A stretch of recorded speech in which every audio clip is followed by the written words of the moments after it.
Welcome to Fuller Expectations, the podcast for anyone looking at exploring growth, reinvention, and living a fuller life. I'm your host, Carrie Fuller, and every week we'll talk to guests and have honest conversations. We'll share inspiring stories and offer practical ideas to help you create a life that makes you feel aligned, empowered, and authentically yourself, no matter what age or stage you're in. I am so glad you're here. Let's get started with today's episode. I am so excited for our conversation today. This episode is for anyone who's been thrown a curveball, whether it was a job change, a career shakeup, or a life transition that you just didn't see coming. Because here's the truth. Starting over isn't a failure. It's a superpower. And no one knows that better than my guest today, Ed Doherty. Ed is the founder of Ambrose Landen Consulting, where he helps organizations thrive through strategic planning, leadership development, and employee engagement. But before launching his own firm, Ed held executive-level roles across the country, from serving as Chief Human Resources Officer for an 11,000 employee company in Memphis, to leading a $22 million restaurant group in Ohio, to overseeing operations as a regional vice president in major cities like San Francisco and LA. Through every chapter, Ed has focused on people, whether it's mentoring, developing leaders, or creating the kind of culture where growth is possible. But even with all of that success, Ed's career, like many of ours, took an unexpected turn. And instead of resisting the change, he pivoted. He created something new. And in the process, he discovered that at the end of one chapter was actually the beginning of an even more fulfilling one. We're talking about how to navigate loss, redefine your identity, and why starting over isn't a sign of failure. It's a sign of courage, creativity, and reinvention. If you have ever had to let go of a title, a plan, or a version of your life that no longer fit, this conversation is for you. So if you're facing change, whether it's a choice or not, today's conversation is a reminder that you're not starting from scratch. You're starting from experience. Let's dive in. Good morning, Ed. How are you? I'm optimistic. You are optimistic. I love that answer. Well, I'm really excited that you're taking time. I know you're busy, very busy. Probably busier consulting than you were before, right? Probably that would be a good guess. Yes, but I always have time for you, Karen. Thank you. Thank you. Thank you. I'm really excited. And so we're going to get right into it. So we're going to start with the disruption. I call it the disruption moment. And that's when things shifted for you. So let's start with what happened. So can you walk us through the day that you learned that after being for years with a large organization, your position had been eliminated? Yes, of course, it happened on a Zoom call because we were in the middle of the pandemic. And I got this urgent notice that I needed to hop on a call right away. And of course, when there was someone from Human Resources there and other big shots, I had a hint about what the conversation was going to be about. As a professional person who's delivered bad news, I wasn't impressed with the professionalism of the situation, which disappointed me. But to be honest with you, helped me in the long run because I said to myself, if it's this kind of organization, I'm not sure I really want to be associated with it anymore. You know what I mean? They were kind of proving the point. The fact that I had already trained my replacement under some guys, I knew something was going to happen.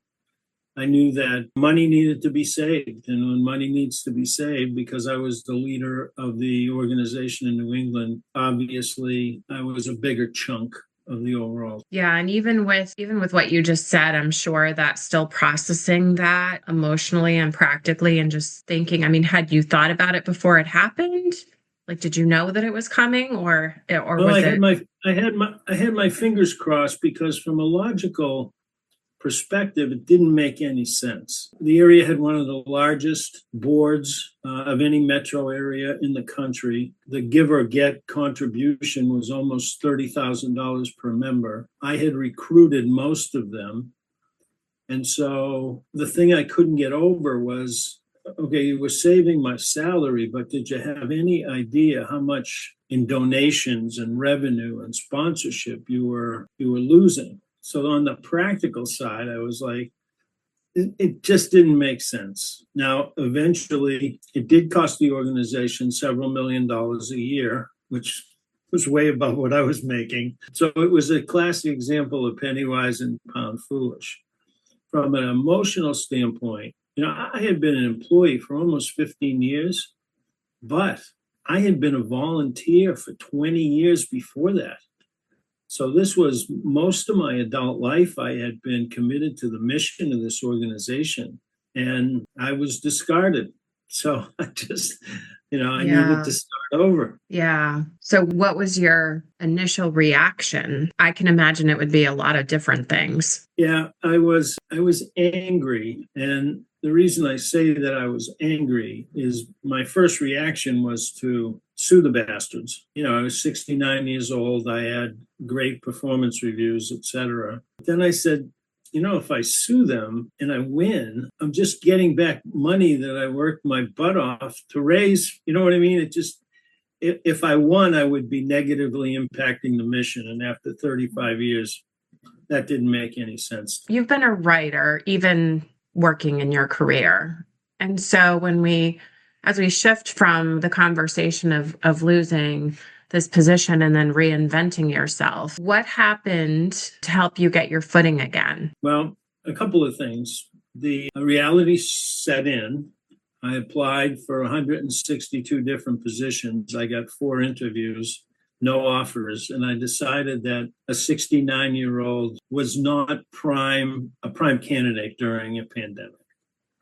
So fortunately for me, as soon as I got furloughed, I realized that might happen. So I formed an LLC in the event that I became a consultant. So I proceeded down these 2 paths for about 6 months. But one of the things, because I had been so connected and so involved with volunteers, and I had hundreds of contacts and people I was in touch with on a regular basis, that's the thing I was going to miss the most. And so what I did was I started a weekly, I guess you'd call it a newsletter, but I call it the Wednesday weblog, where I send out my observations of something. It could be about a life situation. It could be about an event.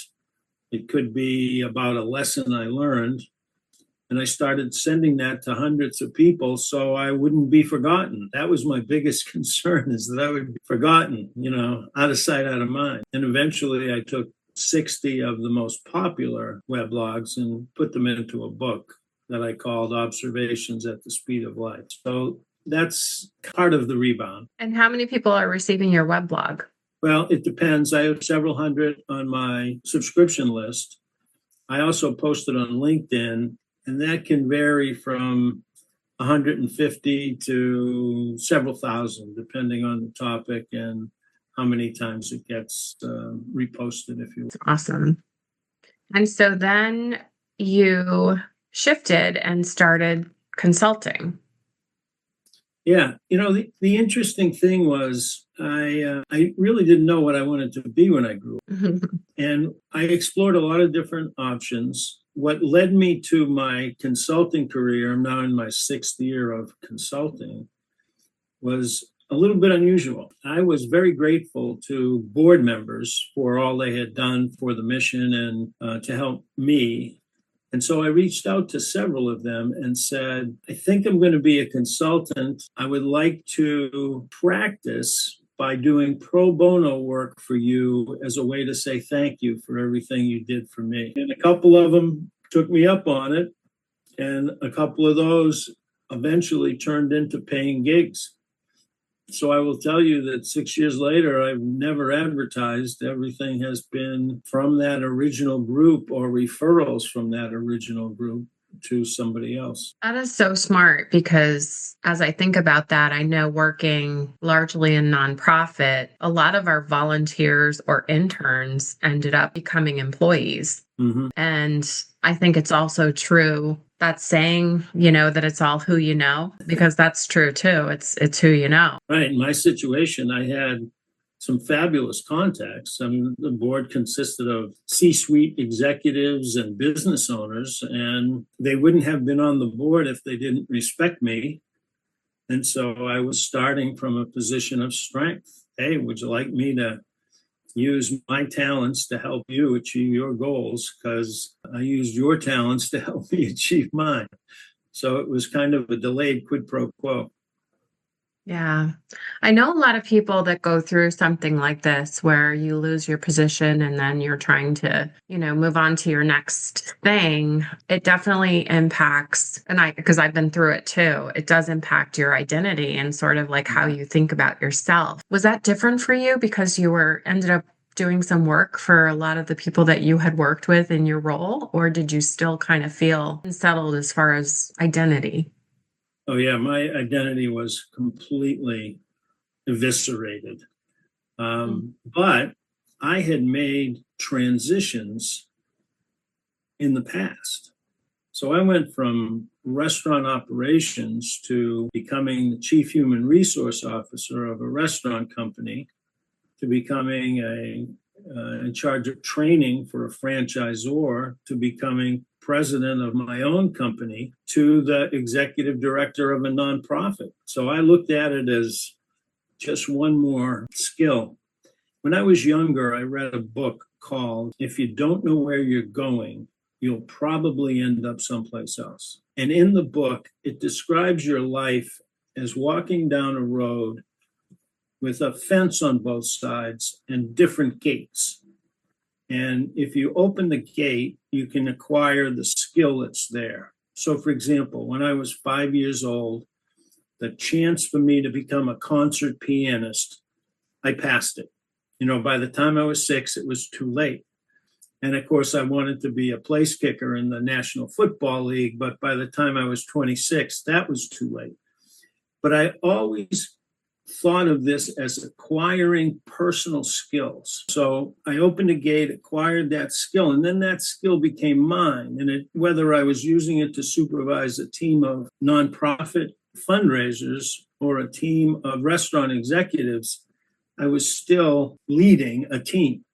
And there were some generic skills. So that's what I had my fingers crossed when I became a consultant. I said, I've been here before. I've done this many times. Let's see what generically I know how to do in this new role. There's definitely, I feel like that too. I feel like wherever you end up and the things you end up doing in your life, you pick up so many skills that you didn't know before. And whether you think it at the time or not, you're probably going to end up using them. And yeah, interesting. You raise an interesting point because as I was thinking about this, the only time we quantify our skills or list them are when we're doing a resume. And we don't put them all there because the resume is a sales pitch to somebody. You know what I mean?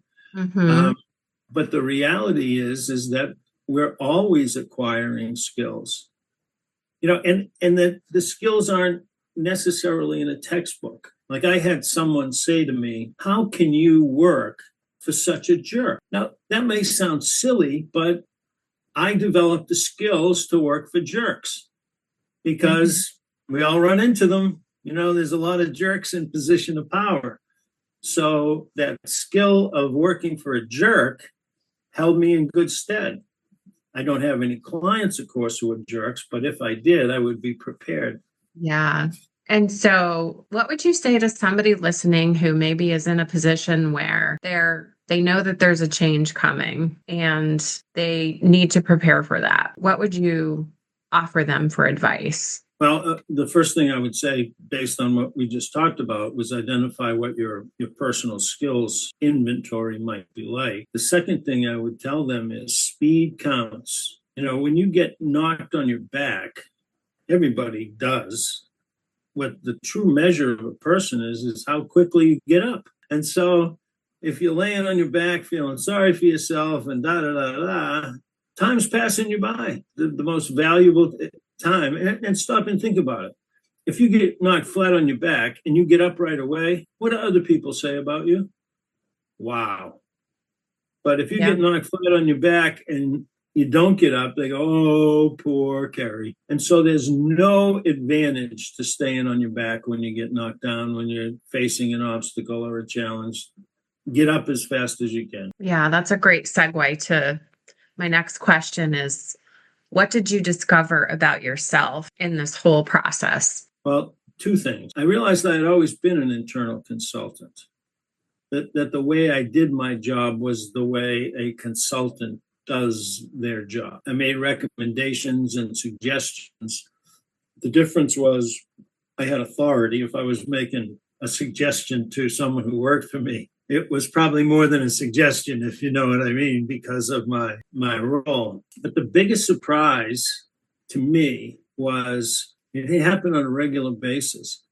I would say something to a client that to me was common knowledge. They saw it as terrific insight. They'd never thought of that. And so I realized I have a whole inventory of things that client never thought about. And, one of my jokes is that people think I'm smart because of the color of my hair. But the reality is that not everybody has the same experiences. And so even if you have less experience than someone else, if you have an experience that's different and you can share some insight from that, it's valuable. Do you think that people underestimate how hard, or flip side, how freeing it is to start over? I think people are afraid of starting over. Mm-hmm. But the reality is you start over all the time, and you start sixth grade and then seventh grade, what I mean? You change schools, maybe you go to college, you start a job. We're always starting over. And is it always hard? Yeah, probably. It always is, because there's some kind of adjustment. I lived in Ohio for 10 years and moved back to Massachusetts. It was an adjustment. But it was also an adjustment moving to Ohio from Memphis and to Memphis from San Francisco, so you adjust. I think that if you look at successful people, they adjust maybe more quickly than unsuccessful people. Just holding on to the past. Tell me what the benefits are to holding on to the past. I can't see any. Yeah. I think that your perspective about starting over, to be honest with you, I think it needs to be a permanent perspective. I think you need to expect that you're going to be starting something over. Now, it could be a diet, it could be a training plan, it could be a new laptop. They're all the same. They're just a different degree of intensity, if you will. But I think that the perspective of starting over, and I think I can make this better, I think it's a core concept. Yeah, there's a lot of people that are afraid of change, and so they stay exactly where they are. And sometimes when you look at a career change or pivot, if it's something that you didn't choose to do, someone else chose it for you, sometimes that can be a blessing in disguise, really, because it makes you act. Whereas if you stay where you've always been or where you are and you're not happy, you're just doing the same thing every day. You're just I have friends that do that, where they go to work and they're sitting in their cubicle and they hate their jobs, but they never do anything about it. Yeah, the most powerful force on earth is inertia. Mm-hmm. Yeah. So what was the most surprising thing that you learned during this transition in your life about yourself or about anything else? What was the most surprising thing? I didn't realize how much knowledge and experience I had. Like I mentioned earlier, we sit down on a resume and say, I did this for so many years and this is what I accomplished, but it's a short list. It's a page or two. It's, to some extent, it's superficial. When I talk about experience, in the 80s, I was the chief human resource officer for an 11,000 employee company. Well, guess what? I learned a lot the hard way in that situation. You know what I mean? Mhm. And I've been responsible for business units that of over $100 million annually. And so not everybody has that experience. And what I learned was if I can take what I learned and distill it down and communicate it and apply it to a specific situation, it works. You know, when I became a consultant, I had one core concept. I wasn't going to do anything or consult on anything that I hadn't done before. I wasn't going to, read a book or use artificial intelligence. I'm just doing what I've done. And so one of the interesting things is I tell people I really have a stress-free job because I'm not doing something I've never done before. Mm. I'm just, translating something or applying something or sharing something. That might have been the biggest surprise because I didn't go into consulting saying that. But as soon as I started, I knew I didn't want to do anything that I didn't already know how to do. There's a big role of mindset in all of this. So, can you talk a little bit about your perspective on mindset? I'll give you an example of maybe paying attention. So I generally deal with CEOs or business leaders. And early on, I discovered that leaders need someone to talk to that isn't in their company. I mean, everybody does because you can't talk to one employee about another employee. You know what I mean? And so early on, I guess I was a good listener. People started sharing things with me about this, that, or the other thing. And so part of my consulting role is I see myself as a validator. So you come to me and say, I have this great idea. And if I roll my eyes, that doesn't mean you're not going to do it, but it means you're going to rethink it. You know what I mean? Or on the other hand, if you come to me with this great idea and I start clapping, you're off to the races. And so that's been one of the biggest functions I filled is this validator because senior people need somebody to bounce ideas off. So, how can people reframe a career shift or a life change instead of thinking of it as a failure? How can they think of it more as like this episode is it's a superpower, really? Yeah. It goes back to perspective and mindset. You know, I'm a one person shop. I love my boss. I have a great boss, maybe the best I've ever had. And so aspire is one of my favorite words. So I always aspired. So I just wanted to make it better. And I looked at the pros and the cons, and I didn't have to kiss anybody's butt anymore. And I could set my own hours, my own schedule. I could test my leadership theories and share them without any encumbrances. So I viewed it after I got over the anger and the ridiculousness and how stupid the decision was. Once I get over that, I realized maybe they were doing me a favor. Mm. How long did that process take? How long did you take to kind of feel better about everything? Probably 6 months. You know, I had to get my feet under me. You know what I mean? There's a lot of processing to do because I had to overcome the fact that someone thought I was a failure. Mm. But I've always believed that what you think about yourself far outweighs what others think. And I realized I wasn't a failure. And, I had some evidence because half of the board members in my old position left in protest and millions of dollars went away and overall revenue and some states closed down because so I was right. I guess I was right in my assessment of the decision, and that helped. I think years ago I learned one of the most important things that's a factor of success is self-esteem. Nothing replaces self-esteem. If you have high self-esteem, you're naturally a better performer. And low self-esteem has all kinds of issues and concerns. And I'm not talking about being braggadocious or egotistical. I'm talking about just valuing yourself.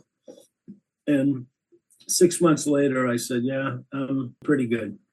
I'm going to be okay. Yeah, and I agree with you. I think, 6 months, I feel like that's when I had a career shift. It was about a 6-month process. And even though it was my decision to kind of put my name on the list, it still does not feel good, no matter whether you're part of the decision to leave a job or whether or not you have nothing to do with the decision. I feel like you still makes you feel kind of crappy about yourself for a little while. So, what would you say to someone who is approaching a change in career? What small steps can they take if they're really not sure about what to do next? There's actually no substitute for research. I do a lot of career coaching for friends and past employees, if you will. And I mentioned this a little earlier, but kind of sort of have to decide what you want to be when you grow up. And we don't make that. Some people, everybody knew someone in fifth grade who was going to be a nurse, you know what I mean? Or a teacher, and they just bang, went through that. But most of us didn't have that certainty. So there are all kinds of ways to compare your gifts or talents to different positions. In my business, I use Gallup Strengths Finders to help people identify what they're good at or what they do naturally, because if you have a job where you can do what you do naturally, you're going to enjoy it more. There's all kinds of statistics about the satisfaction and the performance and productivity. So I would start with some kind of self-assessment, whether that would be a formal tool or an informal tool or getting feedback from others. When I was furloughed, I went and spoke with some people that I trusted and brought up the idea of becoming a consultant or doing this, or I had some varied options, and I solicited feedback. One of my cliches is feedback is a gift. If you're going through a change or you anticipate a change, get some feedback. It's interesting because going back to what you said before about approaching some of your board members and doing pro bono work for them, I think it's a great idea if you have an interest in a certain area to do something like that. And we had somebody in my organization who worked in food service, and he always wanted to work in IT. So he approached the VP of IT and said, what do I do if I want to work in IT? Totally different career path than food service. And that person gave him a couple of suggestions of courses he could take and things like that. And he did it. And a year later, a position opened up in IT and he applied for it and he got the job.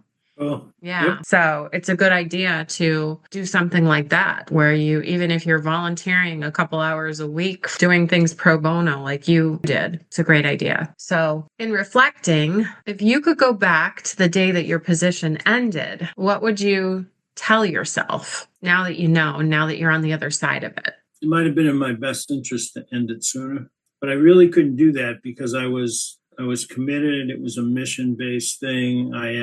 How do I leave after recruiting volunteers? How do I leave after inspiring people or staff or whatever? For me personally, it actually ended the best way it could have, getting kicked out, because my performance was frozen in time, a snapshot of where things were.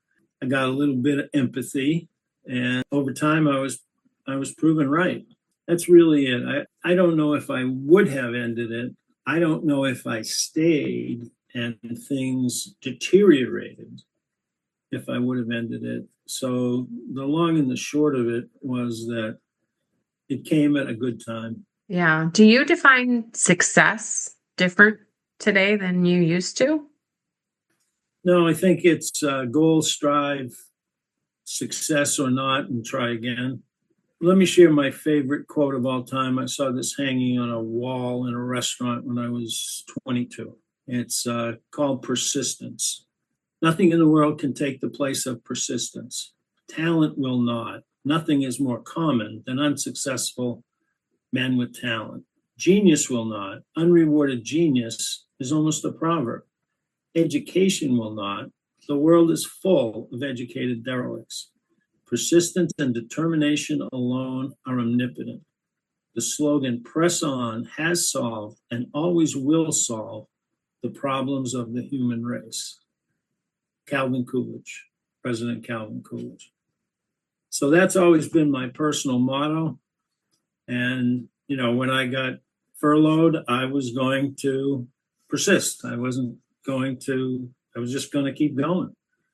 And I competed against people that were smarter than me and have more education than me. But if you don't have the persistence, it's a waste. What would you say to people listening about starting over? What is your perspective of starting over now that you've done it versus before you did it? Well, I think you're different today than you were last year and 5 years ago. And starting over means using who you are today as a new starting point for who you'll be in the future. My late mom, one day I was visiting with her in her 90s, and I was telling her what I was doing and where I was going and who'd I see and what I had been up to and so on and so forth. And she looked me right in the eye and she says, "You lead a very interesting life, and it's all your own fault." And that was such a compelling thought. I gave the eulogy at her funeral, and that was included. And one of the things you got to realize is, whose job is it to make your life interesting? Whose job is it to make your job interesting? I think it's yours. Trust me, I have an interesting life. I do.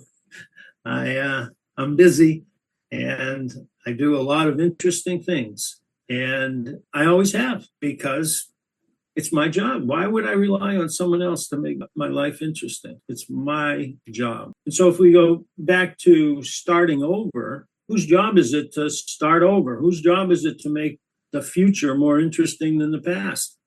It's yours. You can't rely on somebody else. I mean, I guess you could, but you know what? You'll be disappointed. It's all up to you. And if you take you out of the formula, it's a disaster. So lead an interesting life and make it your fault. Yeah, I love that quote that your mom said. It should be in a book somewhere. It is. It's in the last chapter of my book. Tell us the name of your book, Ed. It's Observations at the Speed of Life. And it's all kinds of stories from, I guess, an interesting life. I did Larry Bird's first television commercial, to what I learned as a paper boy at 10 years old, to eating off the floor in a restaurant, to explain my standards, to running a marathon at the age of 70. It's pretty interesting. That's awesome. Thank you so much. Thanks for having me on, Carrie. Yeah, this has been great. I appreciate your time. Thanks, Ed. Thanks for listening today. If this episode sparked something in you, please share it with a friend, leave a comment or a review, and reach out and let me know what resonated. Remember, no matter what age or stage of life you're in, you can pivot. And always remember, the second half of life is not a winding down. It's a waking up. Please follow or subscribe. We'd love to have you as part of our podcast family. Let's keep showing up and being the best version of ourselves. Until next time, take care.